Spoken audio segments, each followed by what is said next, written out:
I'm a node operator. Personally, I'm the founder of Crypto Manufaktur, Rocket Pool ODAO member, Lido node operator, Chainlink node operator, Stakewise node operator, a little bit of consulting for the Ethereum Foundation, which is a lot of fun. We're trying to break the network, but in testnet. In the absolute simplest term possible, we are an infrastructure company. So basically we rent servers from others and then run software on it. Chainlink nodes, Ethereum nodes, Polygon nodes, Solana nodes, and then do the computations and put them on chain. That's what we do. When I look at Ethereum blockchain, I think we're at a point where it's going to get really interesting. I think Ethereum, if it keeps executing and if it can push back against these centralizing forces, if the protocol can be sufficient, just sufficient in all regards to keep decentralization alive, allow others to build on it, then I think it will be basically the blockchain. So I'm Thorsten, Yorick on Discord. Mostly I bloviate on Discord. I'm part of the EthStaker crew, so we're really all about, solo staking and staking in general, helping onboard stakers. That's our thing. I'm the founder of Crypto Manufaktur, Rocket Pool ODAO member, Lido node operator, Chainlink node operator, Stakewise node operator, a little bit of consulting for the Ethereum Foundation, which is a lot of fun. We're trying to break the network, but in testnet.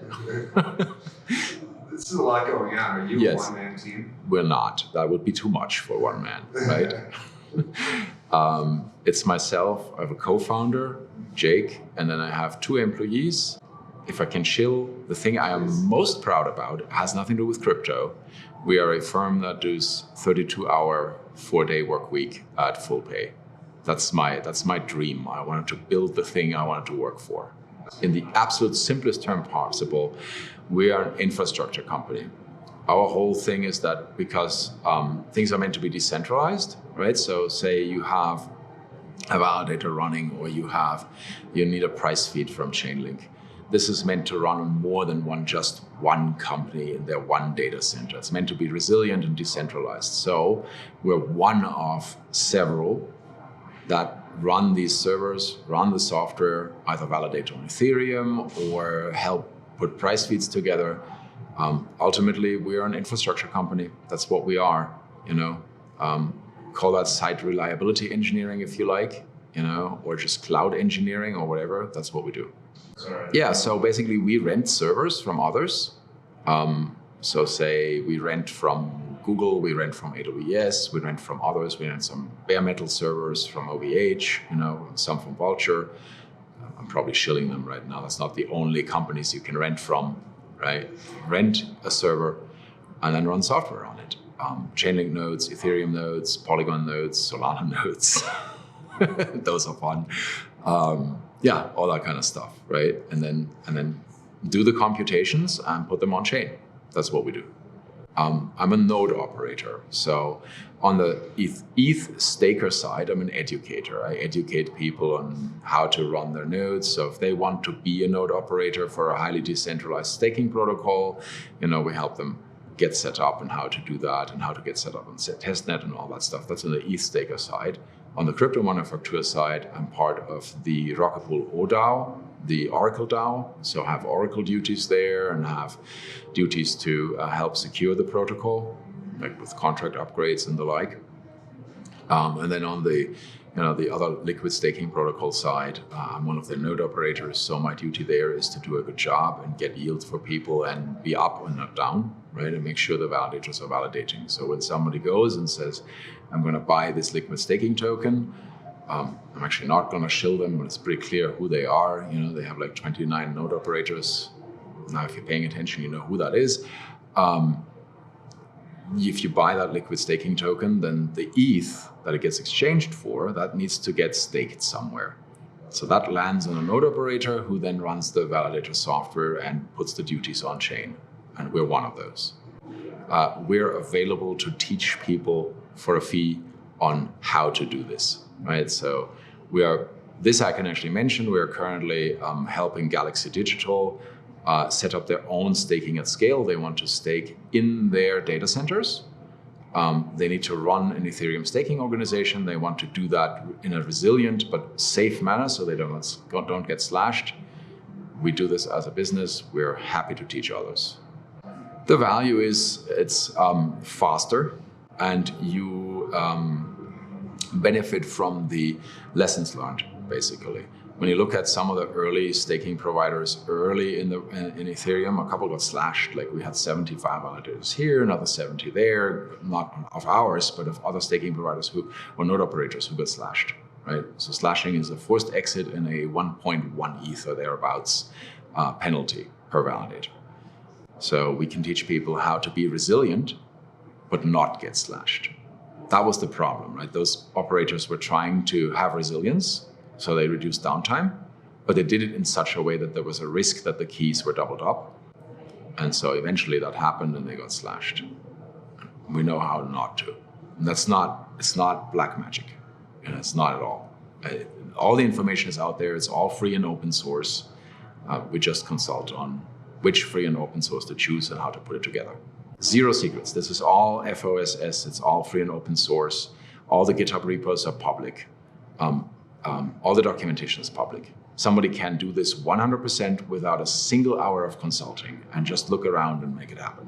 When I look at Ethereum blockchain, I think we're at a point where it's going to get really interesting. So about 2 years ago, MEV really burst on the scene, and it wasn't really on anybody's radar before. It was happening, but it was in the dark, right? Now it's very much in the open. So that definitely has centralizing forces. If there's money to be made by co-locating the searcher, the builder, and the validator, people will do that. So if you look at Danny Ryan's Reflections 2023, that's one of the things he's talking about. Like, what's sufficient? What does the core protocol have to do to be sufficient to still be decentralized? 5 years is a long time to look ahead.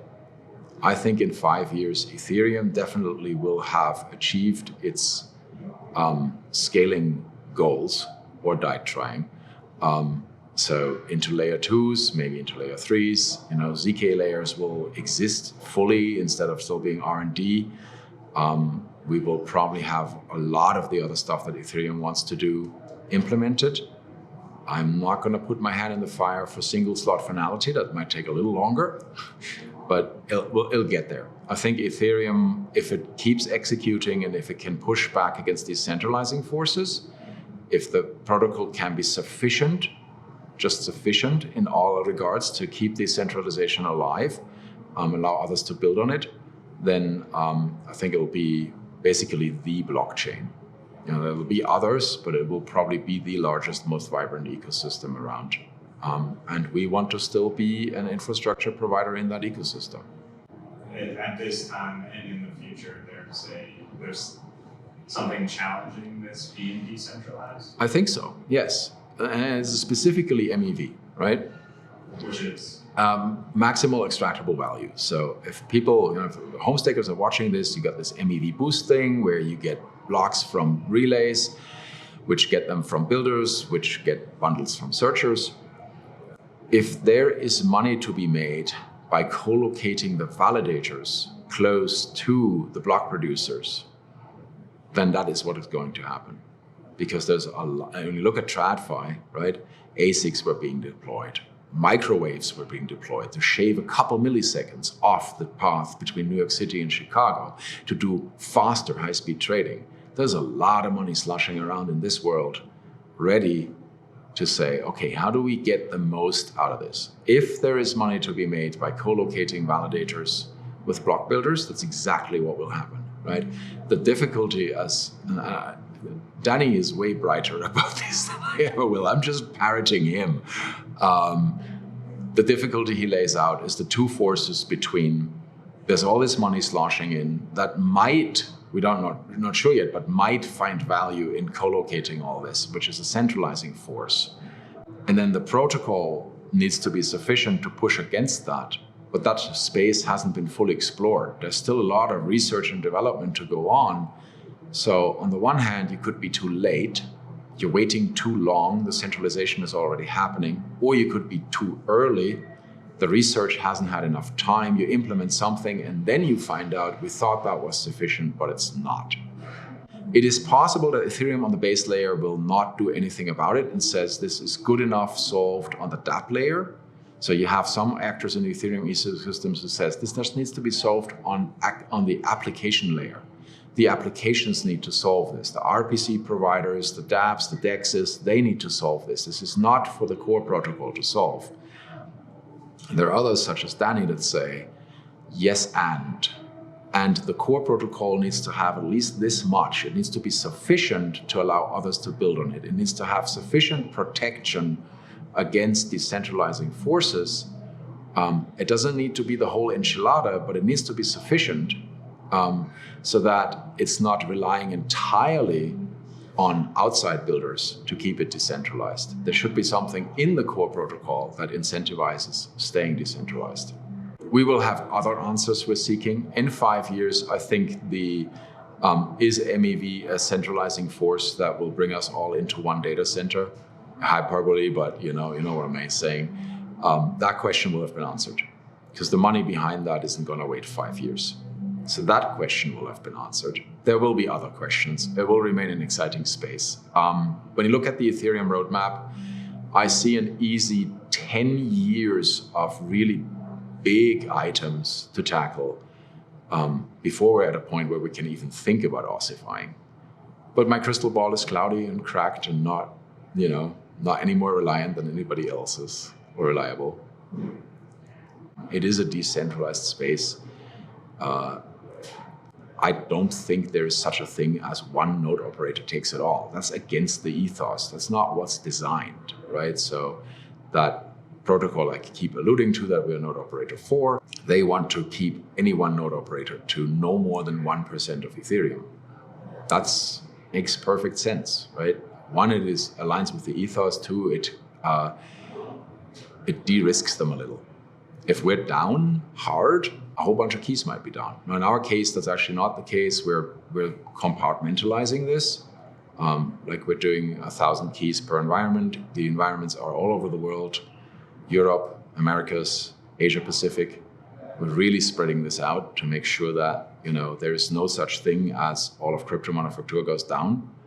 But that's not true for all node operators. Some node operators are perfectly happy to run 4,000, 6,000 keys in one environment.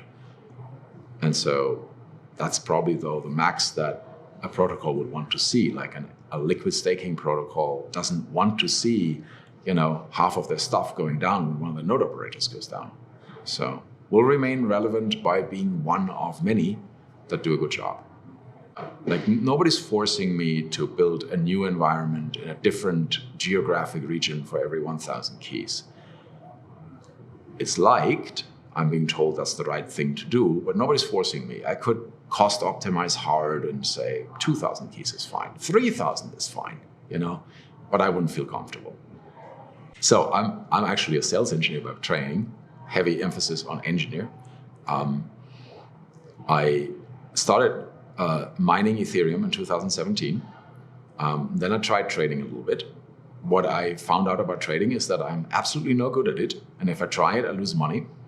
So I then stopped paying attention. In 2020, it was the height of the epidemic. I got bored. I looked at what is Ethereum doing these days. I found, oh, look, they're going to proof of stake. That talks to my, green hippie heart. And, oh, you can run a node. Oh, great, that talks to my geek heart. So I started running a node with Soma's instructions, a solo node on testnet. I didn't even know I was going to stake on mainnet. I wasn't convinced. I had some Bitcoin, I had very little Ethereum. I didn't know I would even stake on mainnet. And then, of course, I got like one validator running on mainnet, dipping my toe in. Who actually put me on the map was Boodle from Rocket Pool Discord.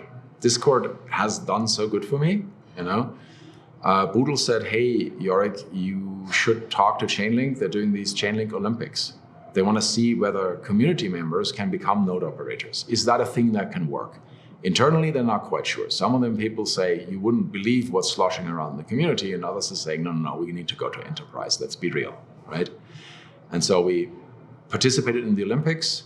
Together with Link River, we got invited in. That was mid-21.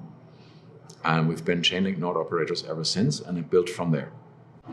So people who really want like a month of sleepless time and don't mind that, I would encourage them to keep an eye out and maybe be the next community node operator coming into Chainlink. It's a lot of fun. Cool. Any final things you want to say? No, thank you for having me. Looking forward to this panel. Ethereum is great, It is a decentralized space, and just it'll